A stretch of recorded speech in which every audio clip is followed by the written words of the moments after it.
Blessings. Welcome. Happy Heru Day. Today is December 25th, and I want to welcome you. If it's your first time here on our channel, welcome. I'm Asna Farka. I'm the mother of Tehuti Ma'at, which is a revolutionary instrument that focuses on developing cooperative institutions in the areas of healing, art, and education, focus on the resurrection of the collective African spirit through a primary focus on healing, liberation, restoration, elevation, and expansion, which is how we define revolution. So today's live stream is going to be about the OG Christmas story. Okay, I've had this kind of brewing for a while as something that I wanted to share, but I don't think I was fully in the space where I feel I was in Ma'at or centered in my own position around Christmas and particularly the holiday and the way that it's celebrated. So today I just really felt strongly that it was important to come on and do this. So I put together a little bit of a presentation, like literally right before getting on here, just because I wanted to have some visuals to share along with what I'm saying. And I do want to encourage you, if you are here with us live, to engage in the chat so that this can be kind of like an open dialogue. And I'll even consider dropping in the link to come into the studio and be a part of the conversation live. Depending on how things flow, right? And if people are engaged and interested live, then we can go ahead and do that. So this has been pretty impromptu, but I'm a sacred wisdom keeper of ancient Kemetic sacred science. So it's only right to come on here and talk about the origins of Christmas. I think that it's such a polarized thing when we think about it in the context of the way most people are engaging with the holiday. I think that, or not engaging with the holiday, I think that some people like come into what we call consciousness or become aware of certain things and throw out the proverbial baby with the bathwater, which I think is very dangerous. And I done so myself. So I'm speaking from that space, which is why I said I wanted to make sure, before, even though for a while I wanted to share this information and this knowledge, there really, I had to be in the right place with it to feel like I was coming from a whole place. So some people are also just engaging blindly in the holiday and participating in rituals that are actually have very evil origins, very wicked origins, and not necessarily rooted in the truth of what I'm going to share with you today as the origins of the idea of Christmas, why there's this energy in the air that makes people feel this way, and how we're actually being manipulated to squander that energy and waste it. And even worse than waste it, actually fuel our own demise with it, which is not necessarily even in the whole context a bad thing, right? Because it's not that anything's good or bad. We're in a deconstruction process. So a lot of the chaos is necessary within that. So as much as we fuel the destruction process, it still serves the overall resurrection process, right? Of the rebirth and the new paradigm that we're shifting into.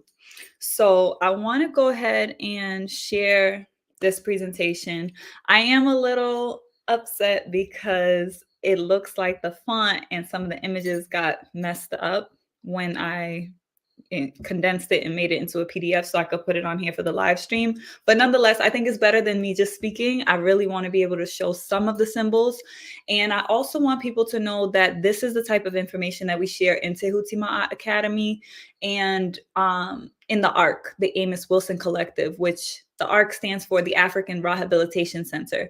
So that's our private server. If you become a member of the Tehuti Ma'at Militia, you can get access to the ARC. You get access to our archives, different workshops that we've done in the past, such as our Raw Workshop series, Grow Your Own Food Raw Workshop.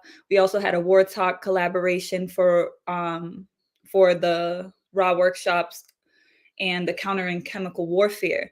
And that is in collaboration with the African War College, which is our brother organization for the Amos Wilson Collective. So you do get access to a lot of really powerful information and content around African spirituality, African sacred science, around African political consciousness, and so much more, right? So if you are interested, I'll actually just go ahead and put that on the screen for people who want to know more about the militia and joining the militia. It's our membership program. We have 3 ranks that you could join at, and you get access to the Ark at any rank. So the Kingdom rank is the first rank, and you would still get access to the Ark and all our exclusive content. And then you really, this is actually where we go deep into things, because right now, anything I do public, I have to present it with whatever comes to my spirit to share, because when something is sacred, it does have to be protected. And there's a certain level of just value that people have to have for it so that it's not devalued. So that being said, we're talking about the original Christmas story and really the spiritual significance of Christmas. I want to put emphasis on that and not necessarily the issues that I have with Christmas, or that we have with Christmas.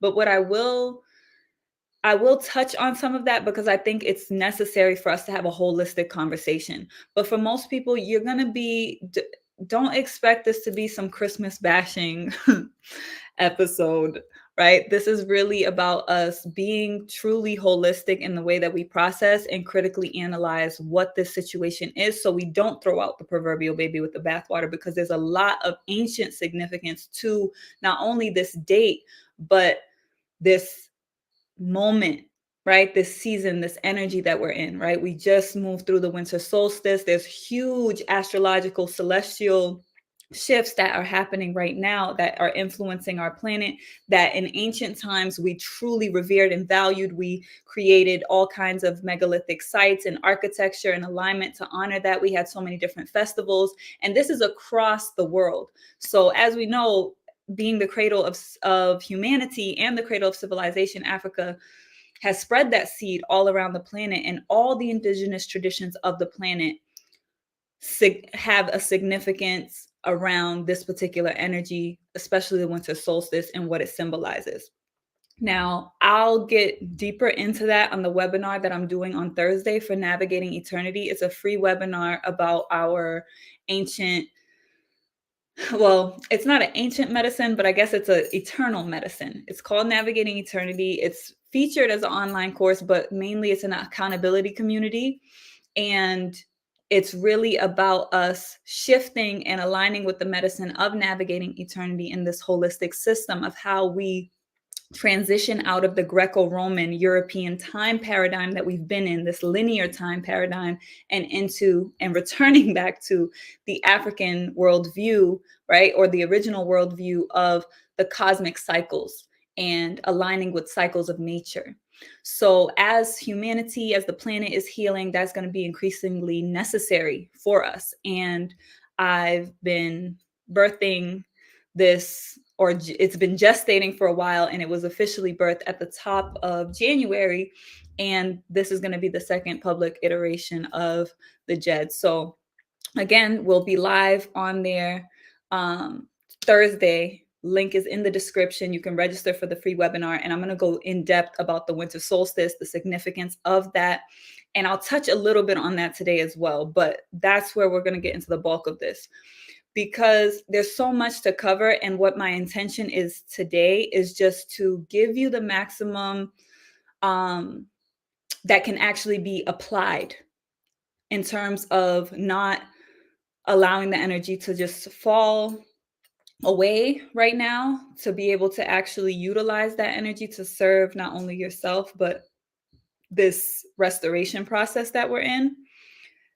And also to pursue your own knowledge and information, because you should always be thinking analytically and critically. You should examine the things that I bring up here and go do your own further research, or RAsurrection, as we like to say. So first, I want to begin. The reason why I said Happy Heru Day is because Heru is actually the symbol of the Christ in ancient Kemetic sacred science. And Heru is commonly known as Horus, which is the Greek interpretation of this energy, right? But we are not going to use the Greek interpretation. We're going to use the original vibration that our ancestors used, which is Heru. And that's very important, especially considering the relationship that we've had ancestrally with the Greeks.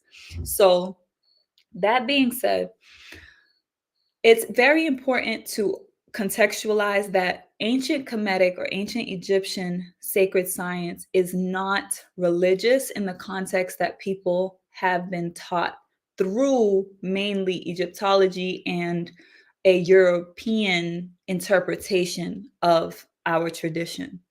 Okay, or Eurocentric, because it doesn't necessarily mean that it was only Europeans interpreting it, but you could even have an African person interpreting something from a Eurocentric ideology. And the biggest distinction within that is that it splits things. It's either or. And the African consciousness or ideology is both and, right? So it's not splitting things, it's uniting things and making them whole. So both are necessary, as we know. We have ebbs and flows in nature. Our lungs contract and expand, and so does damn near everything else in the natural world, right? So that's part of this natural realm of the planet that we're on, but it's also something that is mirrored from what's happening in the heavens. So there's an African proverb that goes, as above, so below, the law of consubstantiation. And this is why ancestrally we recognized and we aligned so many things with the stars. And that's essentially what the essence and the spiritual significance of Christmas is. There's celestial alignments with particular stars, suns that are happening right now. And instead of us just throwing that away because of the capitalist prowess on this holiday and the way that there have been all these traditions such as Santa Claus, which are very problematic when you look into the history of it, deeply racist. We also have so many, I mean, there's so many issues to take with it. There's the Christmas tree and the different issues with that. But nonetheless, I want to say this because whether you are coming from a religious standpoint or not, this is just taking us to the origins of what's been bastardized and fed back to us, which is very important for us to do because we have to be culturally rooted. Regardless of what belief system that you want to apply, the culture is going to override that. And unfortunately, for those of us of African ascent, we haven't had, because we've had that uprooting, we haven't had that firm cultural foundation. So when the wind blows, we're taking on other people's cultural depictions of things that are originally ours. And Heru is the main expression of that I want to make sure that we're clear on. Now, Heru is usually interpreted as a god or one of the gods of the ancestors. And that's a misinterpretation of the energy. It's a sacred science. This is not deification of this energy. Okay, so we're talking about natural forces and principles that they tell us are gods and goddesses. And when you externalize it in that way, and you make it a god and a goddess, then it becomes something outside of you that you worship or have some type of other externalized relationship with. Whereas it's actually a force of nature, a force of the universe that is indwelling within us and throughout the universe, the multiverse, right? So this energy of Heru is the energy of higher consciousness, okay? It's the energy of levity, okay? And what would be the opposition of that, or the opposite of that would be gravity, right? So you had the opposite of Heru, which was Set, right? And not necessarily exactly the opposite, because when we go into the original story, right, the mythology is all based on symbolism. What happened when it was moved into the religious context through Christianity, and then obviously we had the Roman claws dug into the sacred stories, and then different things added once it got put into the Bible, and then different interpretations. And you had all kinds of political agendas tied into that, social agendas as well. So when we take it back to the origin point, we're going back to the pure essence of the energy. It's not literal, it's symbolic. And that's the beauty of mythology. Even though we've been taught to undermine mythology and think that mythology is something lesser than, less intellectual, it's actually even more intellectual than a story is, because a story happens once. What our ancestors, what we studied in order to create all of the sciences that we have today, the mathematics, the agriculture, all of the things that our civilization is built on. That's the foundation of everything that we know today, even the technology that's being used right now, right? And the mineral science, right? All of that was based on observations of nature. And when we look at how we had to observe many, many centuries of data and information and handed down and documented and carved into stone. All of that was to observe cycles, things that happen again and again and again. Why? Because Africans have been traversing the earth for millennia. Talking about the original people of the planet, talking about before there was anything. Okay? And being here for that long and being that connected and honoring of nature and observing and humbling to nature, learning from nature, we observed these cycles and we aligned with these cycles, right? And that raw alignment is what is happening right now. And what this medicine and what all of the work that we do at Tehuti Ma'at is about that. It's about the remembrance of that legacy and aligning back with nature.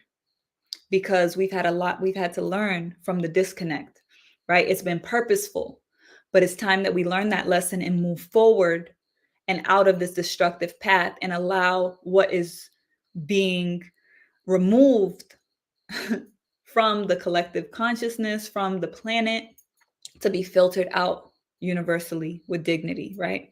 So that being said, I want us to look at and this is what I'm talking about with the slideshow getting messed up, Christ in ancient Kemet.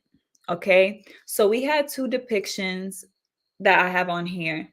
We have Heru the falcon, which I want to get more deeply into that falcon symbolism. In the previous slide, you had the falcon with the sun disk overhead, symbolizing Ra, the sun, the physical, the creative energy and source of the sun. If you were talking about the physical form of the sun, then that was called Aten. And again, these are forces, they're energies, they're principles, the same way we use words in English to describe scientific principles, such as an atom, right? Which actually comes from an ancient Kemetic vibration for the sacred principle of Atum, right? Which was personified in its own way, right? So it's a word, it's a vibration, right? And it represents a force and a principle scientifically. And this principle of levity, right? Our higher self, right? It represents all that lifts us, right? The lightness of spirit, right? The higher inclinations, right? Higher consciousness. It's symbolized by the falcon because the falcon is the highest flying bird, right? Now we're familiar with on the if you're in the divided states or in the Americas, Turtle Island, however you want to call it, you know, there aren't really falcons there, I don't think. I think the eagle is the main symbol. That's why in indigenous traditions on that part of the planet, the eagle is so venerated. And it's the same family with the falcon. It's the same symbolism, right? You're talking about an animal that's a high flying animal. So it has that bird's eye view and it has keen vision. It's a predator. It can aim for what it wants and it's going to get it. It's that precision, right? So that's what Heru represents energetically. And that's what the Christ energy actually represents, right? And when we think about the most common depiction of Christ and what people associate Christmas with is Jesus. And that's what we have to really deal with because we're dealing with, I don't want to get into the controversy around whether or not this was an actual historical figure or if it's a lie or any of that. It's more so dealing with the energy around it, because that's what's actually important. Sometimes we get caught up in this intellectual masturbation and debating and all of that, and we miss the point. And I don't want us to miss the point there, even though we can get into those things. Sorry, let me put that on do not disturb. So on the right hand side, you see on the screen Heru's mother, Ast, being depicted suckling her son Heru, right? And we've seen this symbol before, right, with Jesus. And this is why I want to take us to the origin, because if we go to the origin, we can reclaim everything that they diluted and removed and twisted from the original story. So we have Ast carrying the throne on her crown and suckling her son Heru. Why? Because in the symbolism, you see Heru on the left-hand side depicted as a falcon and on the right depicted as a human baby. And this goes into the depth of the symbolism that we had ancestrally, but also the personification of the child itself, and the fact that this was also a historical figure that then becomes so-called deified, right? Because it's embodying a cosmic energy, a divine energy. And we saw ourselves or humanity as divine. And that's also something that has been inverted as well, because when we look in religions now, it's like you are born sinful. And you have to think the effect that this has on our consciousness. Even the idea of having a death culture. We went from the Ankh to the cross. We removed the divine feminine principle as a creative energy, and we ended up lifting a death principle where we're shown the actual Christ embodiment who is killed on the cross. What does that do to our consciousness? It literally kills our approach to our higher consciousness. That's what it's symbolizing. And when we think about even the idea of that death and resurrection process, when we think about it literally, and we're waiting for this resurrection, for this return of this Christ, and we don't see it as an indwelling force within us, again, we're externalizing our power and we're looking for that outside of us. Now, in the original story, you have Ast and Asar, who are the first rulers of Kemet, the Black Land, right? The fertile land, the Hapi Valley, also known as the Nile Valley, right? Modern day Egypt, Sudan. And you had them bringing the knowledge of agriculture to the people.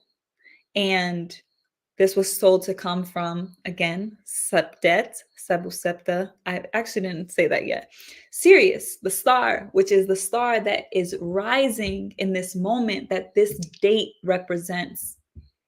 The heliacal rising of Septet, also known as Sirius, which is the brightest star in our sky, and it's a binary star system.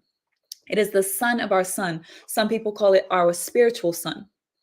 It is the energy that's fueling the sun of our solar system, which science has also shown is the center of our universe, which is very interesting to think about, considering the expansiveness of it. Right? So all the ideas that we've been given to diminish our humanity are very, very significant. And I think it's important for us to acknowledge that. So I want to go ahead and shout out those who are here with us live before I continue on, because I also want to welcome, if anyone does want to join the conversation, to do so. But I want to shout out the Tehuti Ma'at Militia in the house. Shout out to Brother Miles. Great to see you too. Well, I can't see you, but I can feel you. And I'm glad you're here. Shout out to Jeannie Botanica, our sister Alexis, and our brother Jadorian. Welcome. Blessings. Okay, so that being said, let's go back into the original story, right? So they bring this knowledge and wisdom that they're taking from the stars, right? After a cataclysmic event, humanity, again, has this amnesia and is relearning things. I'm not going to get into the depths of the symbolism of that and the ages and all the different cycles that humanity has come through. But in this particular land, and what we know in Kemet and the science that is building this tradition, they are teaching the people foundationally through agriculture, because it took agriculture for us to develop everything else. Because We had to master the sustenance of the planet. We had to align with nature enough to sustain ourselves. And this shifted us out of hunter and gatherer mode and into agricultural mode, where we became farmers and gardeners, and were able to cultivate the land in alignment with the cycles of nature, right? The inundation of the Hapi of the Nile, right? The flooding of the Nile, and honoring that energy. And this is how we developed the mathematics, the astrology, the astronomy, and the architecture, and all the things, because we were able to create surplus and stay in one place and create more of that observation and allow ourselves to see these cycles and patterns in nature and in the cosmos from our planet, right? And there's so much more depth to that story, but I think that the main and important thing for people to recognize is that this was the original so-called virgin birth, which is really an immaculate conception. It's not necessarily a virgin birth in the sense that the marriage of Ast and Asar had not been consummated because they did not have a child yet. So the immaculate conception happens because Asar's brother, Set, kills him and chops his body up into 14 pieces and scatters it. And of course, Ast is devastated because they had not consummated their marriage and she had not had a child with her husband, and now he was dead. Again, all symbolic, because in the story, they're all children of Ra, children of the sun, because what? These are energies. It was showing us the development of energy on our planet, because Asar and As represented the principles of life and regeneration. And Set and his consort, his partner, Nebetet, represented the principles of death and decay.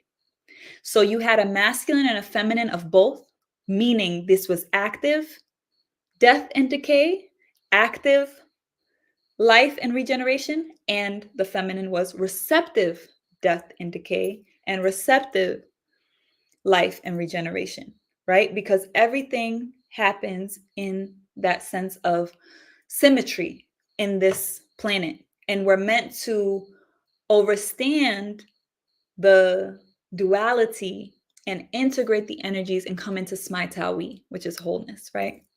Now, again, if you get deeper into the other works that we're doing, we get deeper into the science. But for us getting a grip on the spiritual significance of Christmas, we have to root ourselves in this story. This is the foundational prophecy of our ancestry.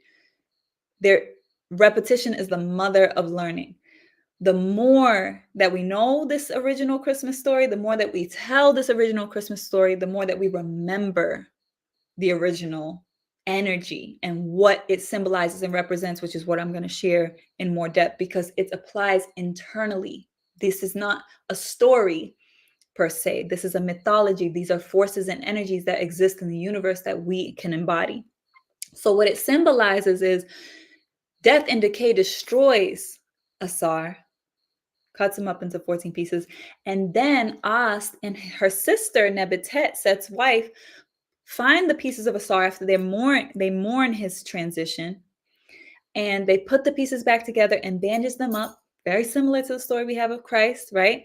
Because what? Ast and Nebetet are what they interpreted as Mary and Mary Magdalene, right? And they wept when Jesus died, right? At the tomb. And his body was also bandaged. And then what happened? He was resurrected. And that's exactly what the original story tells us, that they put the body back together.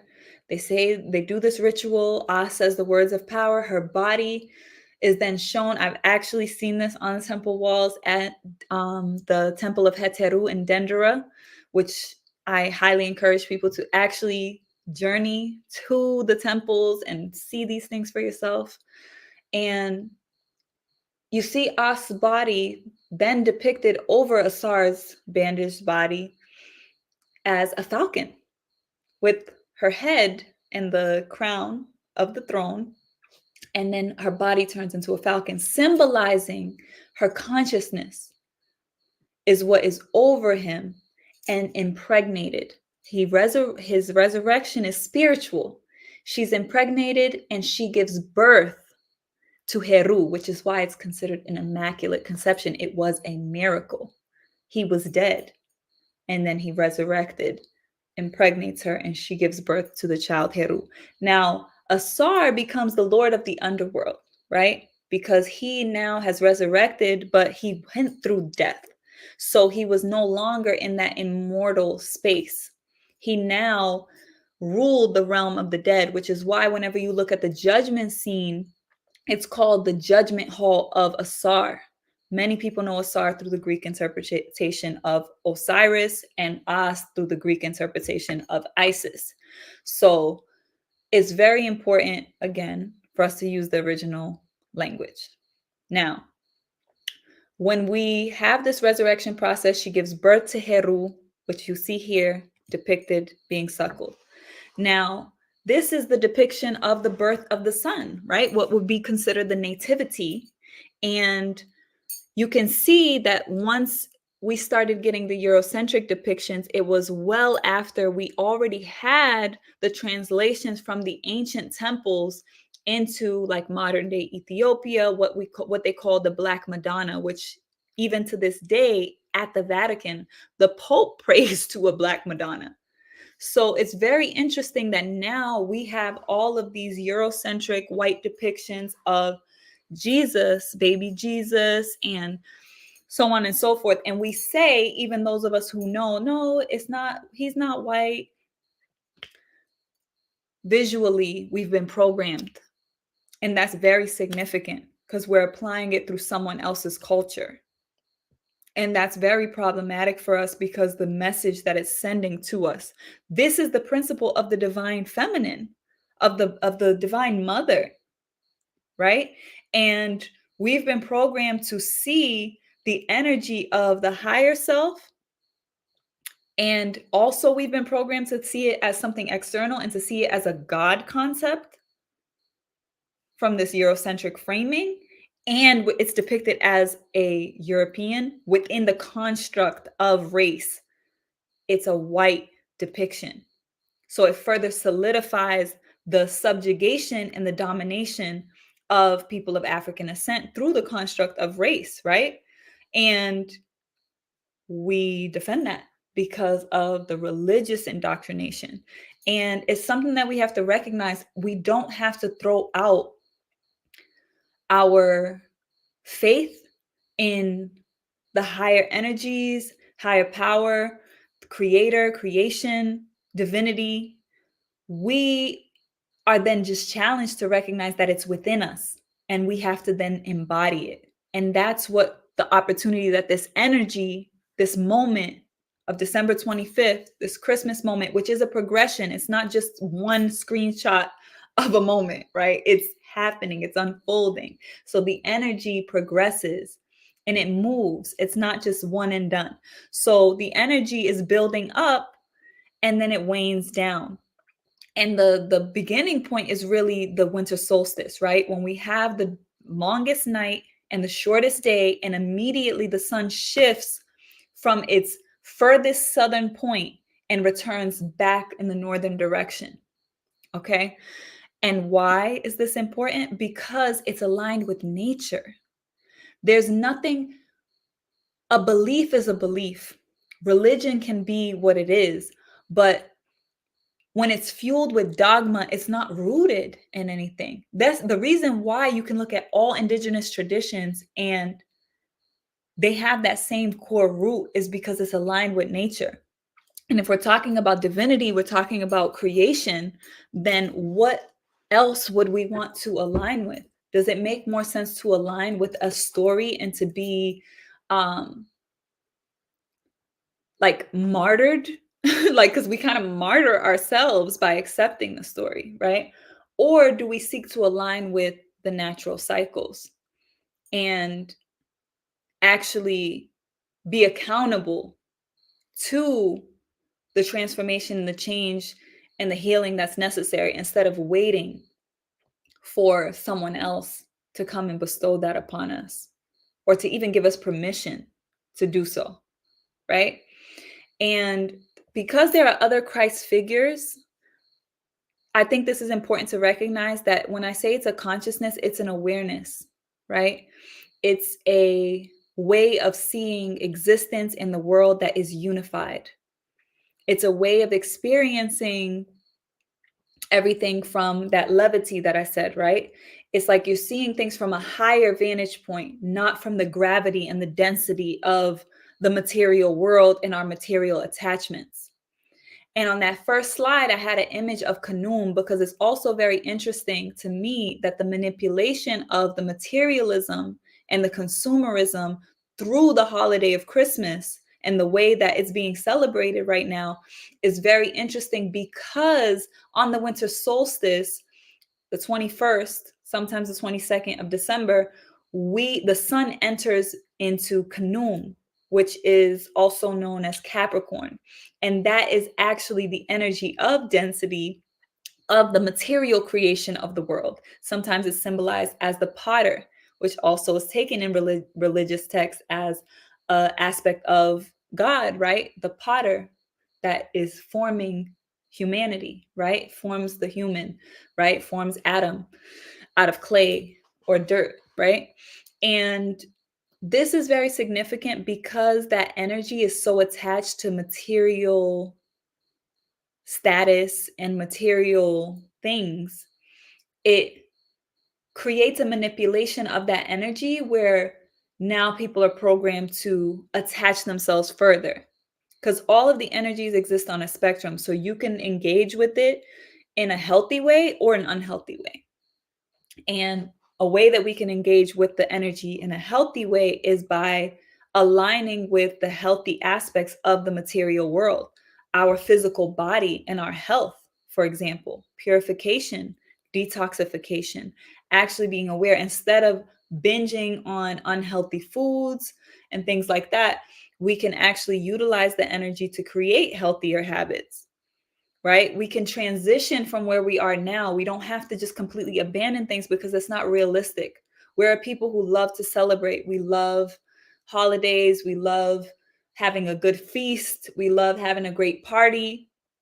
So why not still do that, but do that in alignment with celebrating the natural cycles and celebrating, giving thanks to the energies and humbling ourselves to the energies that allow us to exist, right? And not from a context that disempowers us, right? Fundamentally. So I do encourage people to look into other forms of the Christ energy being embodied. Like many people are familiar with Buddha, Krishna, right? You're talking about the Eastern traditions, Dionysus, Hercules, right? These are all and they have so many similar aspects, right? Going into the underworld, resurrecting Hercules, right? Krishna also had, or Buddha had the 12 disciples. That's what I have on the screen here. Jesus shown with 12 disciples. Now I have the depiction of the Dendera temple in the center, but on the right-hand side, I put the symbol of the traditional zodiac wheel that most people are familiar with. I put that on here because, again, the symbolism of the occult or esoteric aspects of what is in the Bible is something that I find people have a hard time processing because it's taken so literally and it's interpreted so literally in modern religions.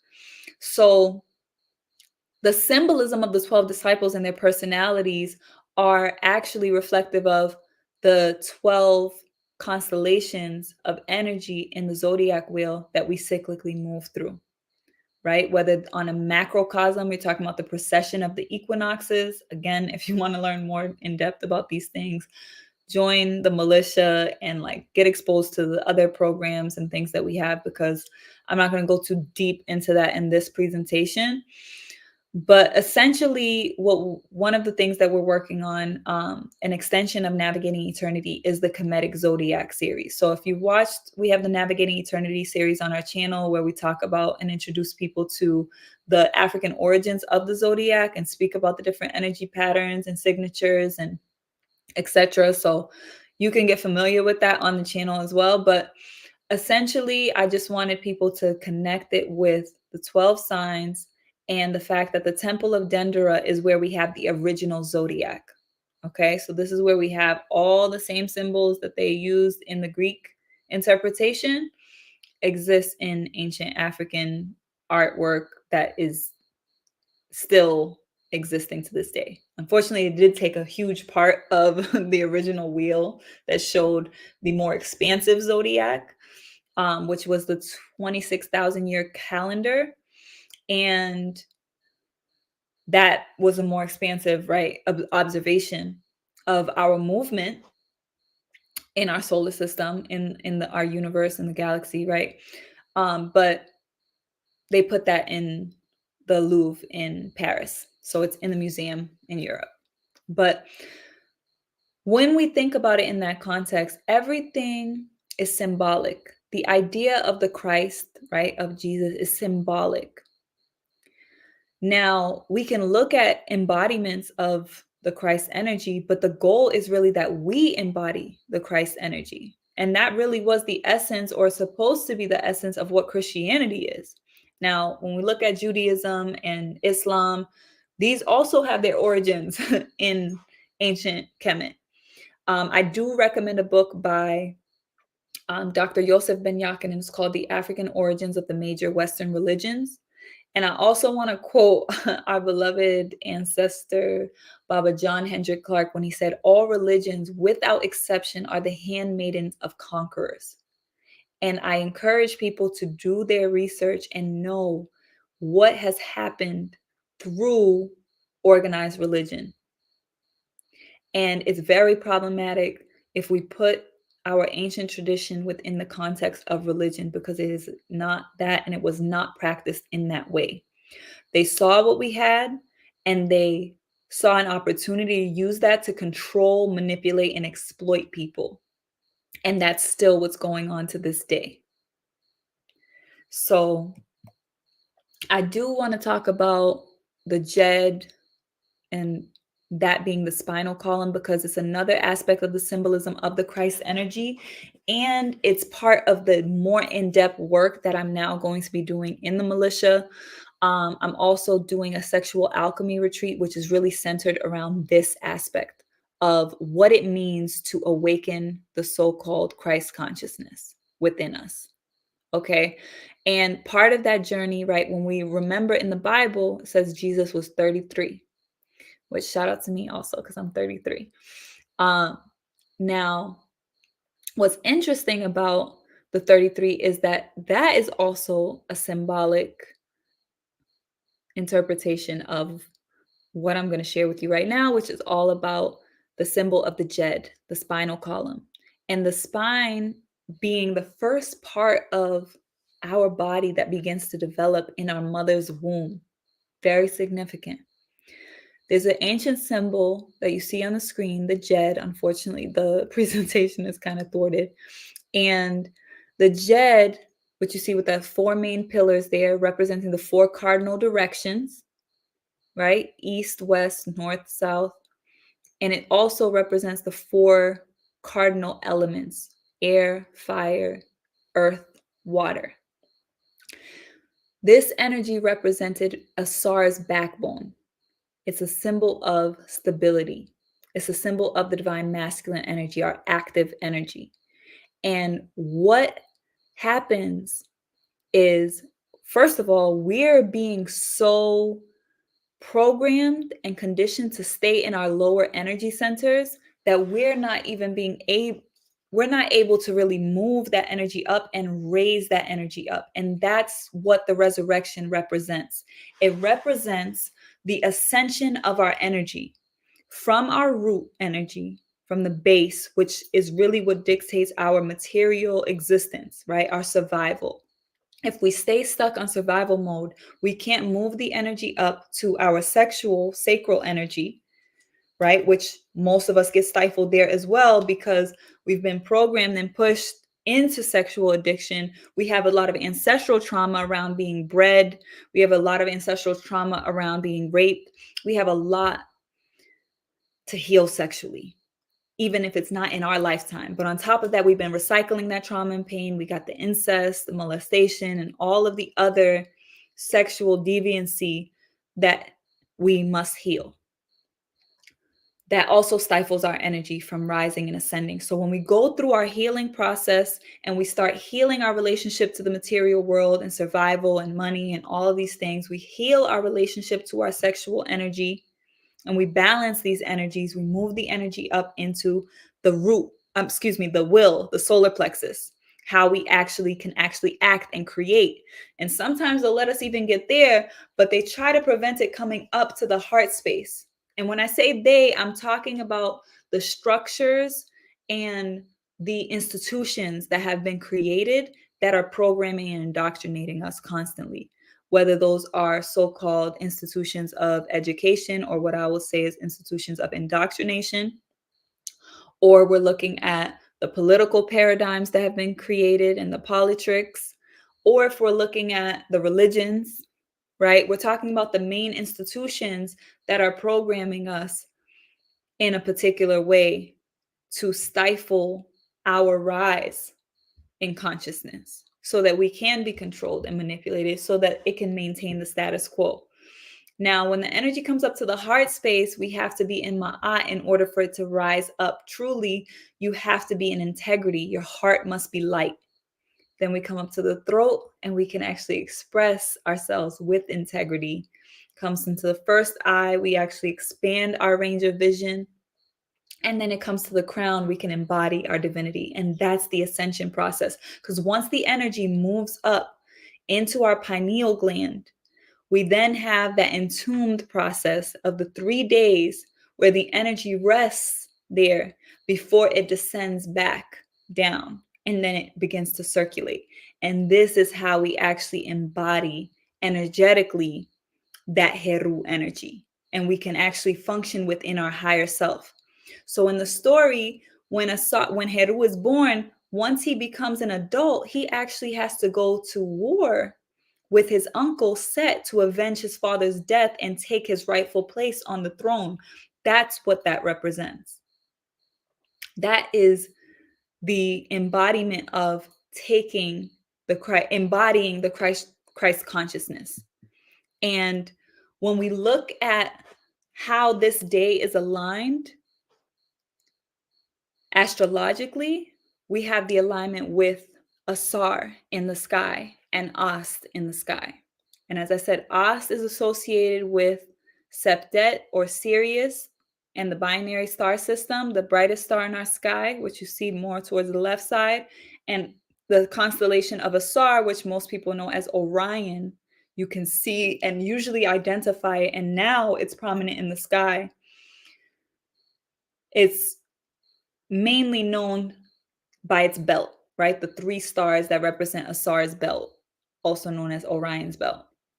And this is actually the stars that the great Merkuts or pyramids in Giza, modern day Giza, right, in Kemet, are aligned to. So all of this is very significant because it's expressing the energy of the birth of Heru, right? Heru being the sun. So it's the rebirth as Ra now is going to station back towards the north because it went to its furthest point in the south. And now our days are going to begin to lengthen, right? Which represents enlightenment, right? We go from a phase of endarkenment and the night expanding and the days shortening to now moving back towards the equinox and then the summer solstice where we have the longest day and the shortest night, right? Which was another sacred time. So this is very significant for us to know and be aware of the original story and think about how we can actually embody these energies. There was another slide on here that did not come up, which I'm a little upset about, but it's a slide where I put the caduceus, if you're familiar with it in medicine, you've probably seen it, but usually what they show, because they took that from original Kemetic symbol with the 2 serpents, the wajet, right, which represents what many people might know as the kundalini from the Sanskrit. And that is our life force. So when I was talking about the energy coming from our sacral, right, that creative life force that literally can produce life, right, our sexual energy, rising it up through the 33 vertebrae, through our jed, through our stability and discipline, right? Our divine masculine, bringing that energy up, and then it's circulating. There's a science to that.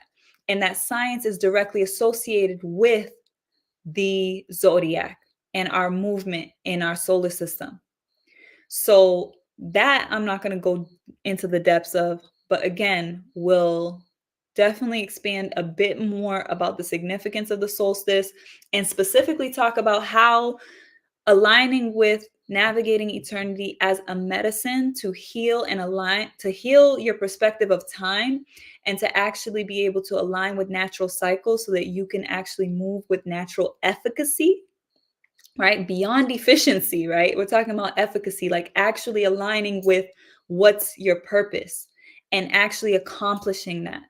We're supported in doing that when we align with the natural cycles and we have knowledge of self and we know what our own star print is. That's the blueprint that we came in this incarnation with. When we came out our mother's womb and the stars were aligned a particular way, those are the energies that influence us. And when we understand that and we can actually process and utilize that and align our lives in that way, then we're aligning ourselves for success. So that is what the point of navigating eternity is. It's taking this knowledge, this information, this sacred wisdom, and applying it into your life in a way where you can serve your purpose and contribute to this resurrection and restoration of the planet, because that's why you're here. I have no doubt in my mind that anybody watching this video at any point is here for that. All of us that came, that are born during this particular moment that we came, is a very significant shift happening on our planet. So we're here for it. And that's why we need to align ourselves with nature and remember our legacy, right? And part of that is being able to maximize on this energy, not getting caught up into these capitalist rituals, nor these evil rituals that are really supporting and aligning with actually very wicked energies, right? Like when you look into the origins of the Christmas tree, for example. I'm not going to get into that, but I do recommend that people look into the and I'm not going to say pagan in the sense where like technically everything I just shared with you would be considered pagan because they wouldn't consider it to be Christian. But actually, this is the origin of Christianity. And because they want us to continuously be in division, right? They being the parasites that are absorbing our energy and utilizing our energy to fuel this paradigm, this construct that they've created that is destructive and destroying our planet. We have the responsibility to retrieve our energy. We have the responsibility to actually shift and align ourselves. That's all we're responsible for. And we have to now turn inward in order to do that.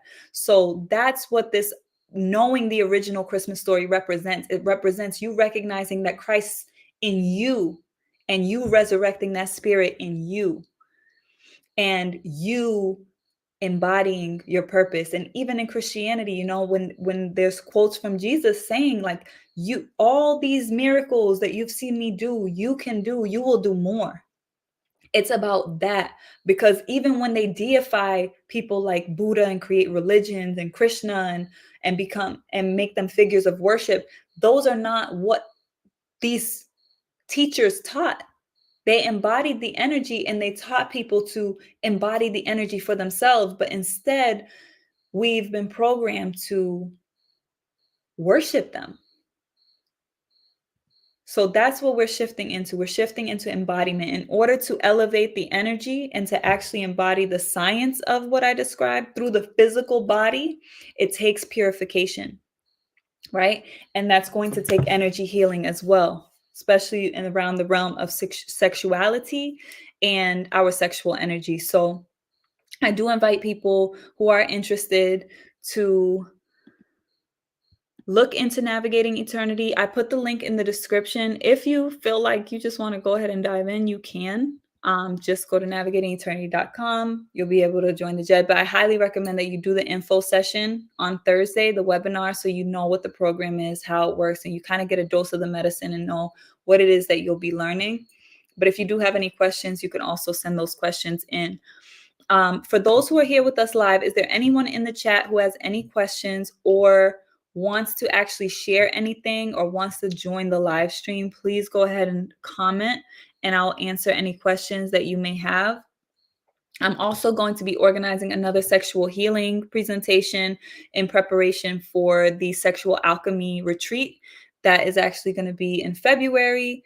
If anyone's interested in that as well, then you can contact me. It is a $3,333 investment, but it is including your travel, your airfare from wherever you are to Cabo Verde, to San Vicente, which is on the west coast of Africa. It's one of the islands here in Cabo Verde, and it will be during our carnival season where we have the most active and potent sexual energy.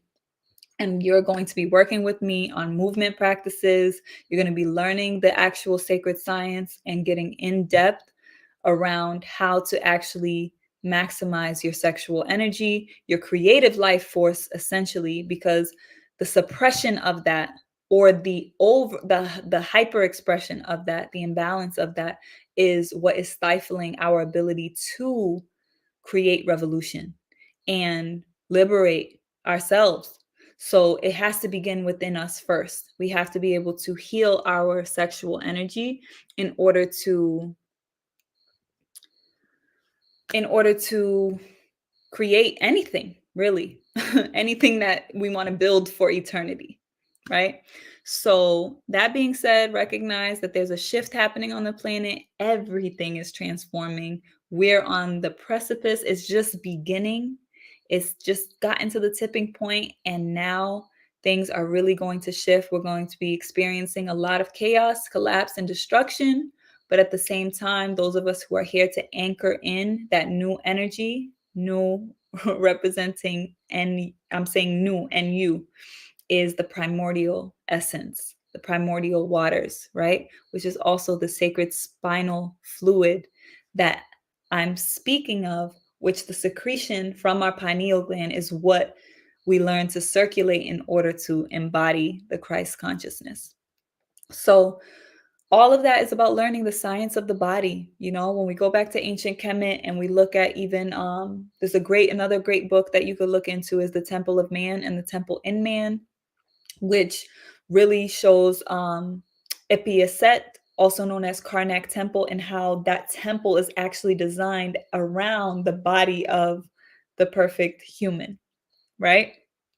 The proportions, the symbolism, and that's how in depth our science was. It was such a fusion of astrology and science of all forms. The architecture, excuse me. So I'll take that as my sign. I also want to invite people to contribute a donation to Tehuti Ma'at if you enjoyed the content and the information, the wisdom shared with you today. Then I do want to encourage you, if you don't want to join the militia and you want to just go ahead and support the work, or if you just want to add to and support me and the work that it took for me to put together this presentation and share it with you, excuse me, then I invite you to go ahead and contribute to us a donation via the Cash App at $Tehuti Ma'at World. And again, if you have any questions, all the links are in the description below. I do invite you to join Navigating Eternity. The winter webinar is on Thursday if you're watching this live, and that is also in the description box below. So I want to thank you all who are here. I want to wish you a happy Heru Day, and I hope that you find ways to channel in this energy. If it wasn't clear for you how to go ahead and do that, then I want to encourage you to align with the natural cycles that we're currently in right now. There's a Mercury retrograde. And Mercury is the energy of Tehuti. Excuse me.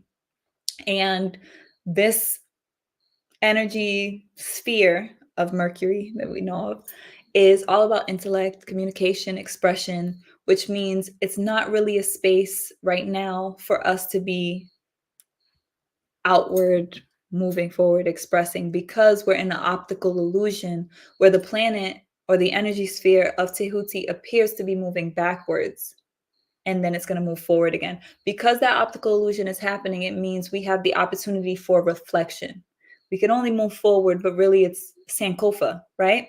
Sankofa is the symbol of the Akan tradition and the Adinkra symbol system, and it represents going back to fetch it, right? Going back to the future, back to get something of value from the past and bring it forward. So retrogrades allow us to fully integrate the energy because we get to backtrack, especially because Tehuti is a mental energy. We're going to reflect on where we were, how we've grown and developed, so that we can fully integrate that into our thinking moving forward, so that we move forward ascended on a more elevated level, right? And whether, depending on where we are in our cycle, sometimes it's an incline and sometimes it's a decline, right? But remember, we're in spirals and cycles of time and space. So that being said, I want to encourage you to do your journaling, your meditations. These are the ways that you align yourself with your higher consciousness. Go inside, turn off the devices. If you are interested in being guided through a 28-day transformation, I challenge you to join the 28-day Kepra challenge. That's also in Tehuti Ma'at Academy. And the Kepra challenge goes through the 28 days. It's a plant-based challenge, so you'll be doing the purification work and you'll be guided through different themes throughout the 28-day period. And I think that that's a really great way to align, especially because tomorrow is the full moon in Kepra. So the energy is really supporting healing and transformation in the more internal sense, especially with our childhood experiences, that really, those fundamental experiences that create our reality and who we are. So there's a lot of support there around that. And I just want to acknowledge the message from Brother Jadorian. My only concern is that we're not just attempting to blackface white traditions, but it doesn't sound like that's what you're doing. No, because what we're doing is we're taking back our tradition.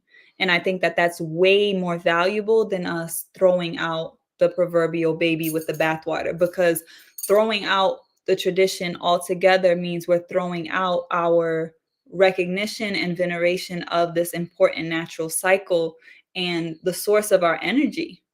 Essentially, this is the moment where we can actually tap into that energy and honor that energy. But I think because a lot of us have been spiritually programmed or spiritually enslaved, and we don't recognize how to actually engage with energy because we've been put in such a passive position when it comes to energy. And what I mean by that is we're constantly being programmed, and that programming is telling us that we wait. It's telling us that spirituality is something that, like, we surrender to, and that's part of it. But there's also a masculine aspect, which is why the energy that I showed was the Jed. And that's why in Navigating Eternity there's a Jed, because it's our masculine energy that we're healing.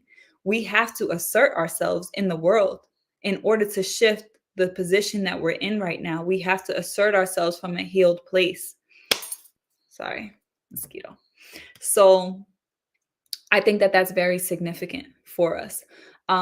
There is no way to put a black face on a white tradition, because what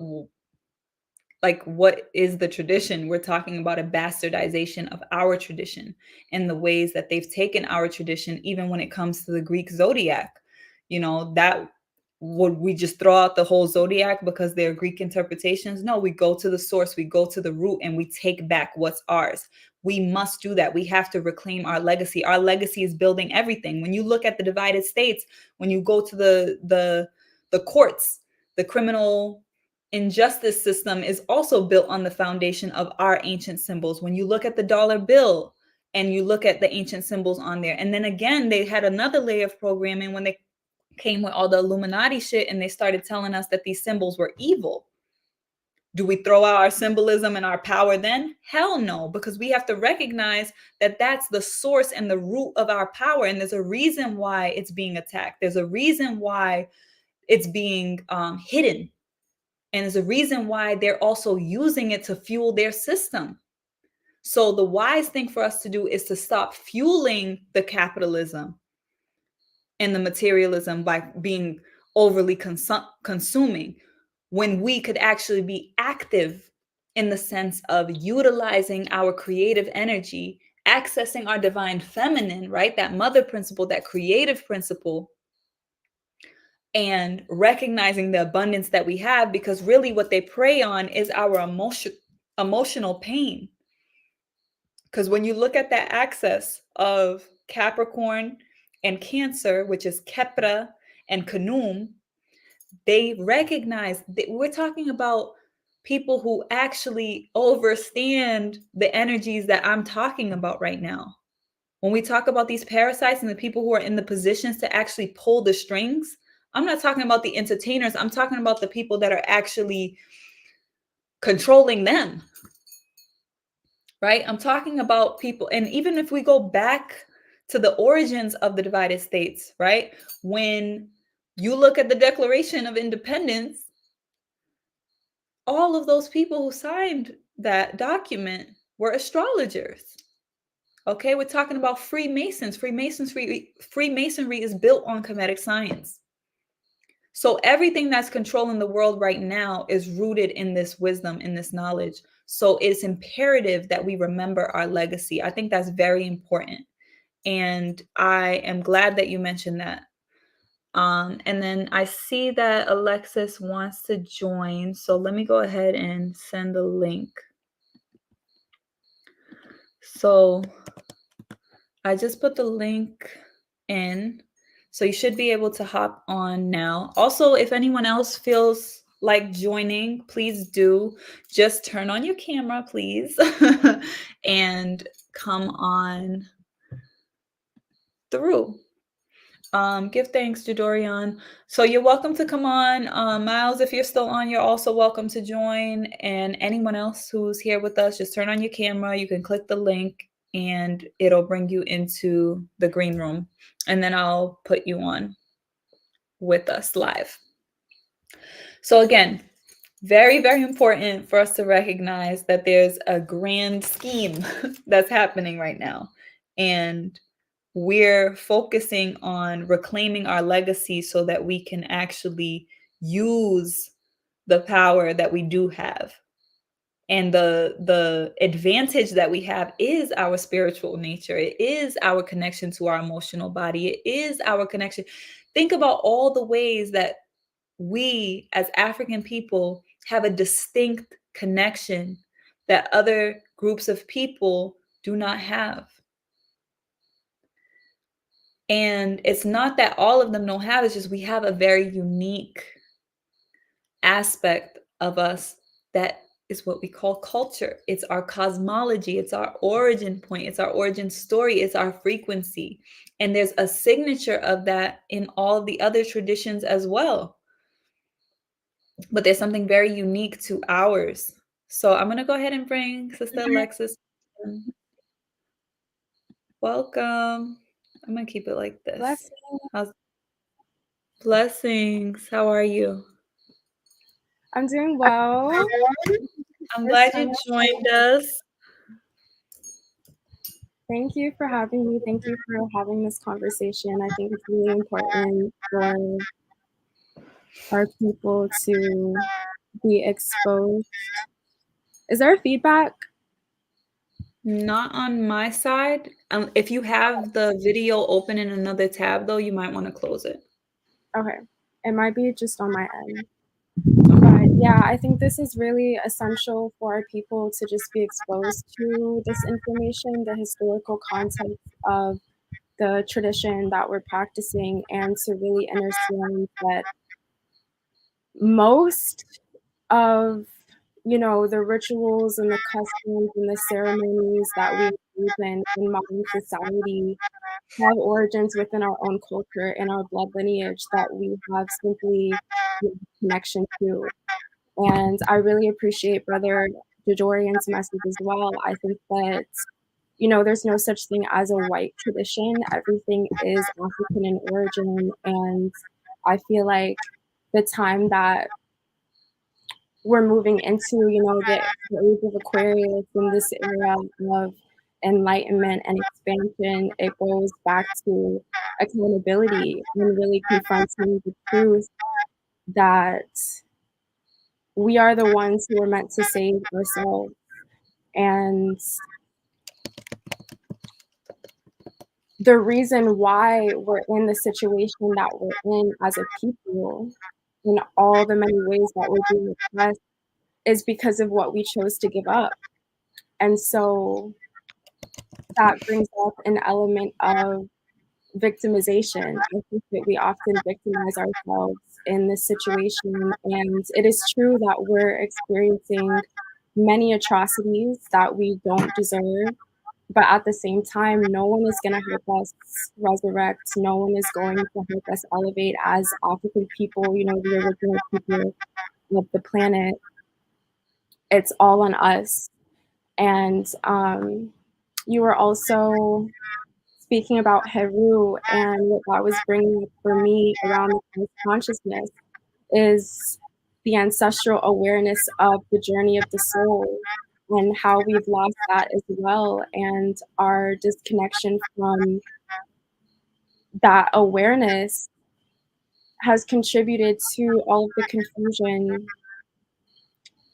and, you know, the chaos and the madness. Also thinking about the you know, the emphasis on capitalism around Christmas and the peer pressure, buying everyone a gift, and like the judgment around gift giving and the anxiousness of spending money and how that really plays into our fundamental insecurities and our self-worth as a people as well. But I think the journey of the soul is really essential because ancestrally we didn't identify with our physical bodies in the way that we do now. We've been very stuck in our material existence. And like you were saying with the Jed and the lower chakras and how we're being strategically kept in these lower realms of our energy centers as a way to stifle our ascension, that's directly connected to our forgetfulness of the journey of the soul.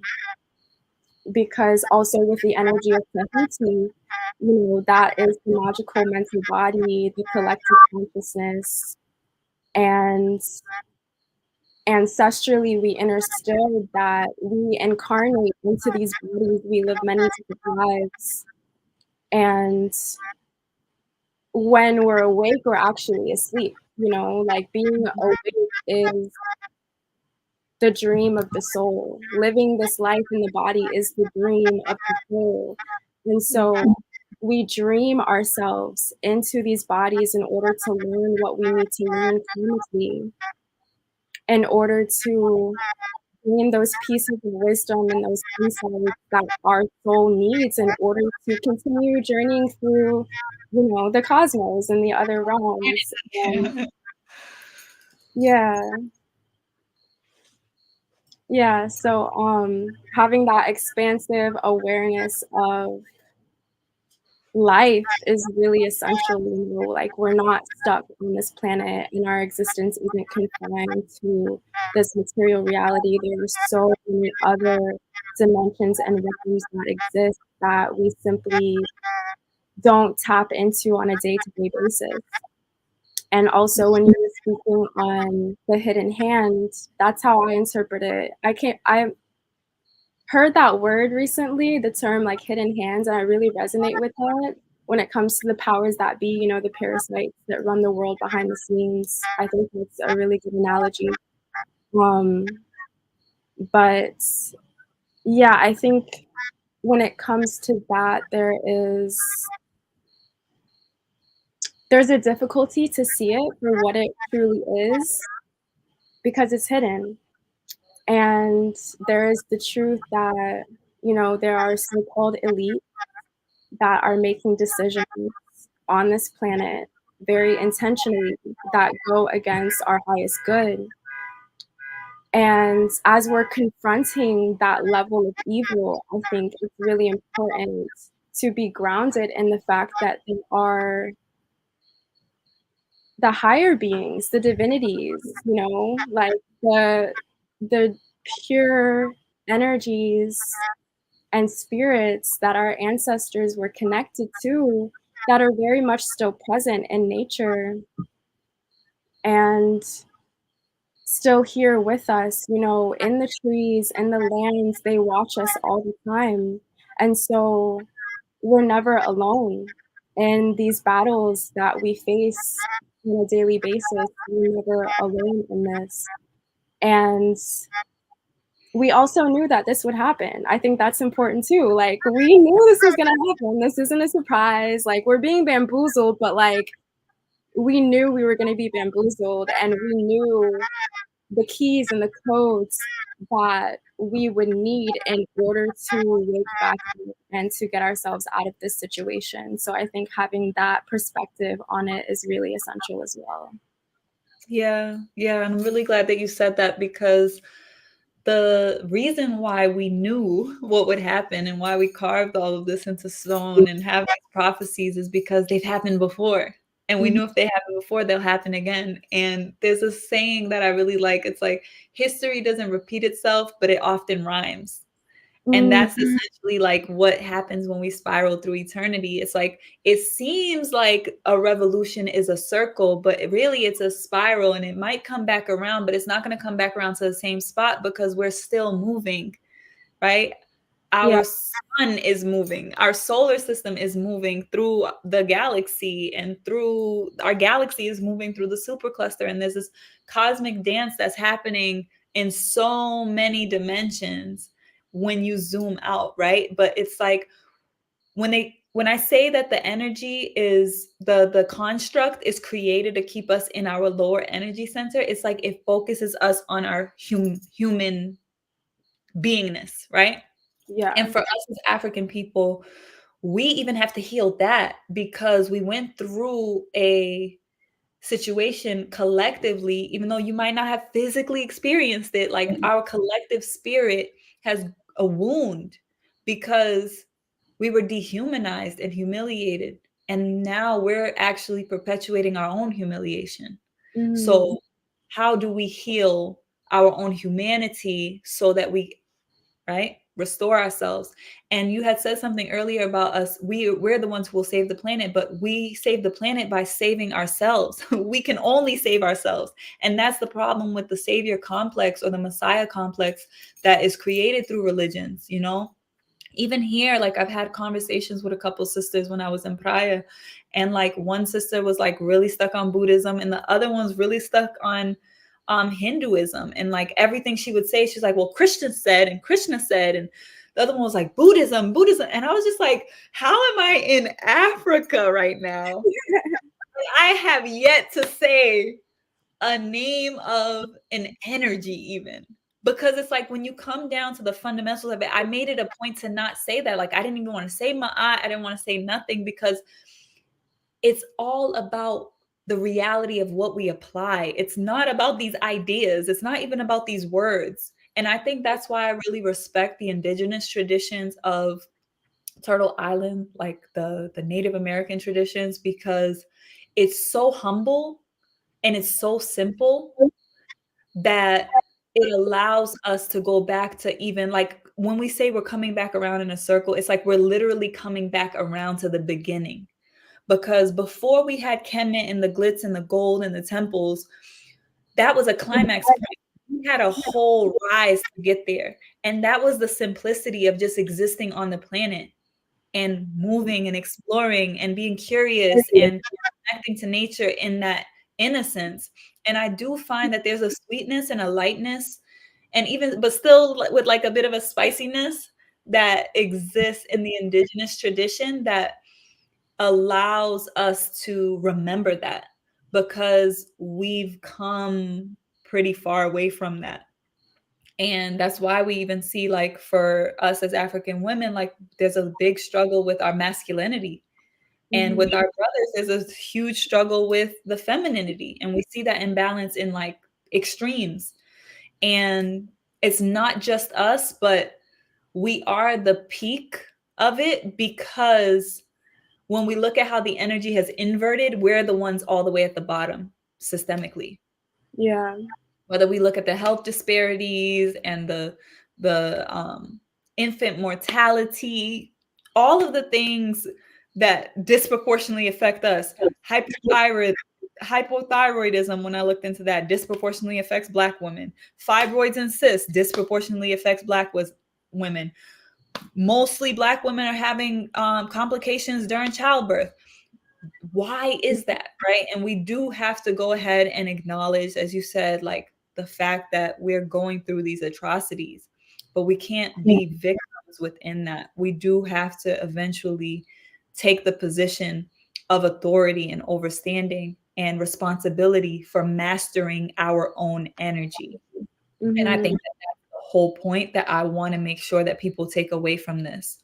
And you also mentioned the age of Aquarius. So I did want to touch on the ages, because I mentioned the wheel of the zodiac, and the precession of the equinoxes is kind of like the way that the sun moves through the solar system. So we have the new year in the spring in April, when the sun enters the first constellation of the wheel, and this is in the traditional, most common astrology, is tropical astrology, in Amun, Aries, and then it goes around the wheel.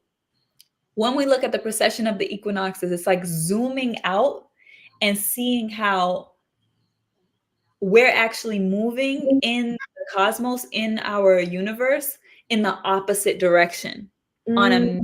macro scale. So we went from the age of Pisces, which was the age of Hatmihit in Kemet. The original interpretation would be Hatmihit, Mhm.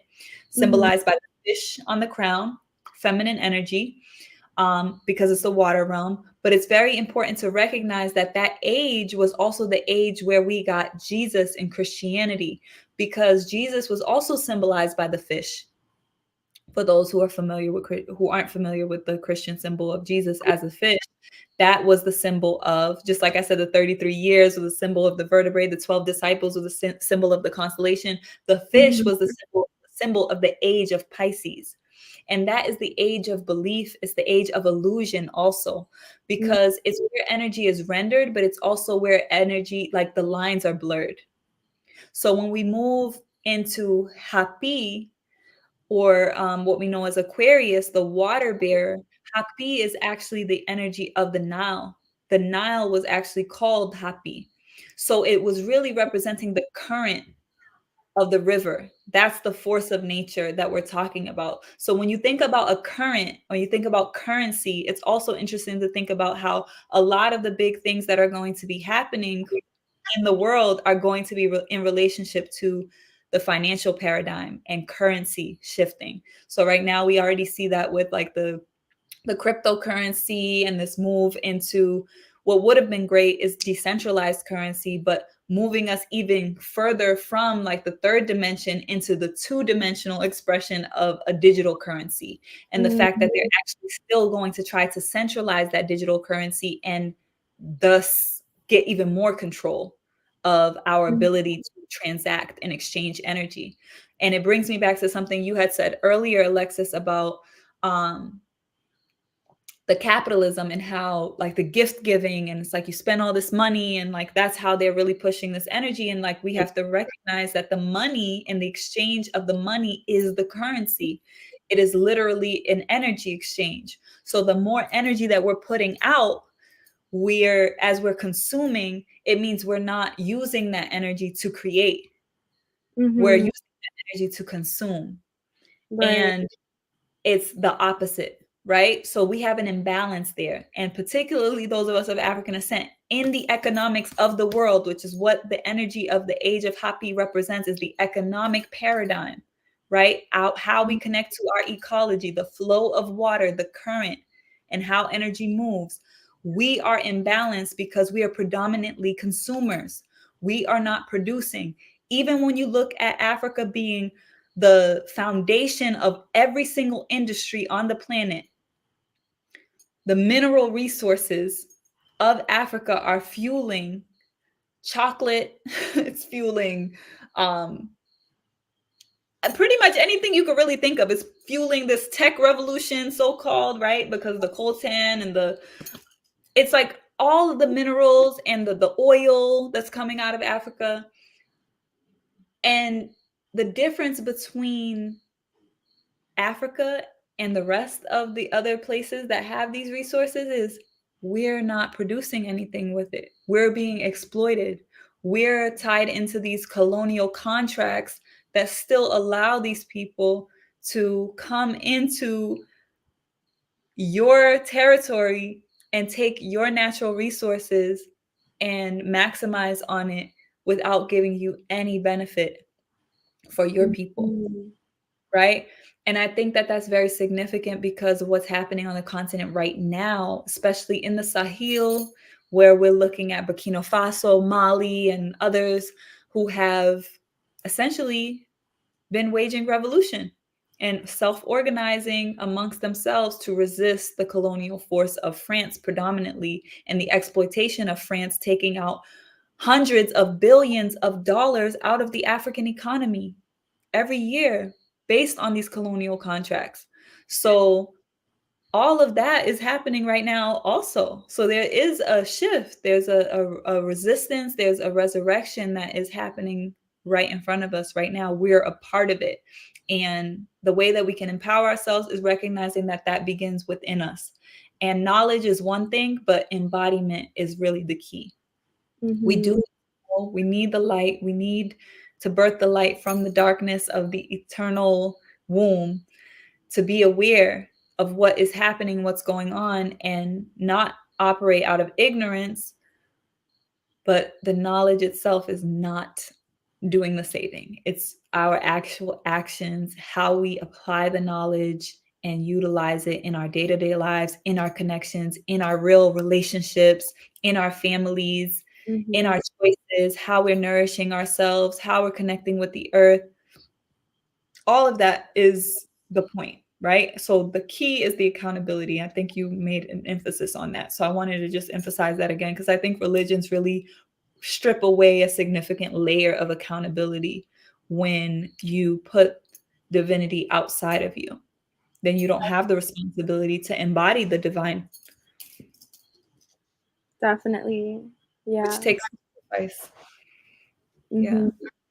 I do have to go soon, but there were some things you expressed that I wanted to lift. One of them was about the two-dimensionality of the digital realm and currency being more integrated into that dimension. And I think that's a really important point to bring up and for us to be aware about, having this bird's eye view of what the internet actually is, and connected to what I was saying about the journey of the soul and elevated consciousness. What technology is doing right now is it's harvesting our consciousness. We live through these devices, and that takes us away from the present moment of the material world. And so that really compromises a lot of the energy that we could be using to tap into those divinities, the divine forces, and the higher powers in order to improve the conditions of our lives. And I think it's really important for us as a people to be very, very extremely wary of technology and to go into it with that consciousness that it is being used against us in those ways. Because I think that, we're always looking for an escape, and we want to feel good and we want to feel connected to each other, and we want to create community and have meaningful conversations. And while we have access to this technology, it is important that we use it for that purpose. Um, but I would be very careful about not letting it use us. Mhm. Yeah. Yeah. Yeah. Very great point. I'm glad that you lifted that. I think it's important for us to recognize that they don't have a monopoly on technology. All of this technology is built on ancient technology of the planet, Right. which is minerals. They could not build these things if they didn't have the specific minerals that they're harvesting, mainly out of Africa, but exploiting other parts of the world as well, and people's livelihood, and have them mining in really wretched conditions. And a lot of people are dying, and it's really a filthy aspect of the industry that we have to become accountable to, and recognize that we can create technologies that do not devastate and destroy humanity or the planet. And one of the main technologies that I think we need to learn to connect with and heal our relationship to is the water. Mhm. So I just lift that as something for people to think about, because we waste a lot of water, and a lot of us do not recognize or value the significance of water because we take it for granted. And it's such a powerful technology. And just meditate on that alone, water as a technology, because I think a lot of us can't even process how that is a technology. So I want to thank everyone who was here with us live. I want to thank you, Alexis, for sharing your wisdom and your insights. And I guess we'll be back for whenever our next conversation will be. Thank you for So having me. thank you. And for those who are here, please remember to like the video so that other people can find it and see it. And then subscribe to the channel if you're interested in getting notified when we go live and when we have other content. Then just hit the notification bell so that you are notified when we're going live. And I hope to see y'all on Thursday for the Navigating Eternity webinar. Good night. Peace. Power.